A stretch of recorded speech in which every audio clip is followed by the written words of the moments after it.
This is the story of the town mouse and the country mouse. Once upon a time, there was a busy little mouse who lived in the country. One morning, as he was sweeping empty nutshells from his doorway, he saw a familiar figure coming down the road. It was his cousin who lived in the town nearby. "Hello, cousin," said Town Mouse. "I was getting tired of the hustle and bustle of town, so I thought I'd have a nice peaceful rest in the country." "The pleasure is mine," said Country Mouse. "Welcome to my home." And he led his cousin into his snug little house in the roots of an ancient oak tree. But that night, Country Mouse was awakened by a forlorn little figure standing by his bed.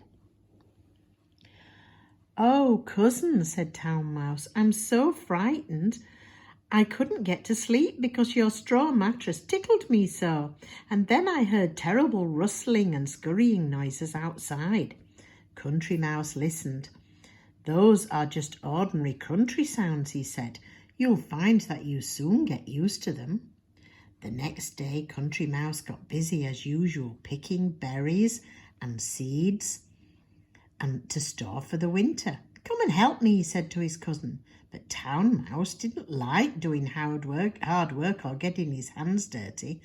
"We've got plenty of food in town without having to work for it," he said. Country Mouse wanted to be kind. "I'll finish my work and I'll make us a picnic. You'll like that." But the picnic was not a great success. Town Mouse was frightened of the big cows and horses. On the way home, Country Mouse pulled his cousin quickly into a hedge as an owl flew by. Town Mouse made up his mind. "I'm going home," he said, "and you must come too, cousin. You love life in town.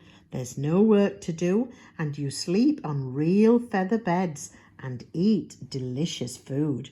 You'll never want to come home."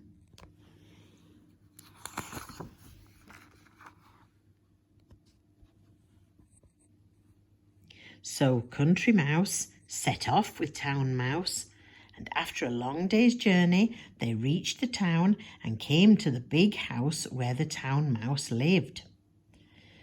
"Isn't it splendid?" said Town Mouse, but Country Mouse could hardly hear himself for all the traffic.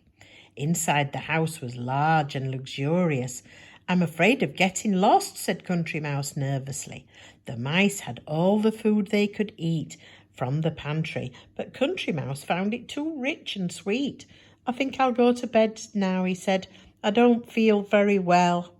So tucked up between the soft sheets on a feather mattress, Country Mouse was very comfortable, but he didn't get a wink of sleep. The street lights and the noise of the traffic kept him awake all night.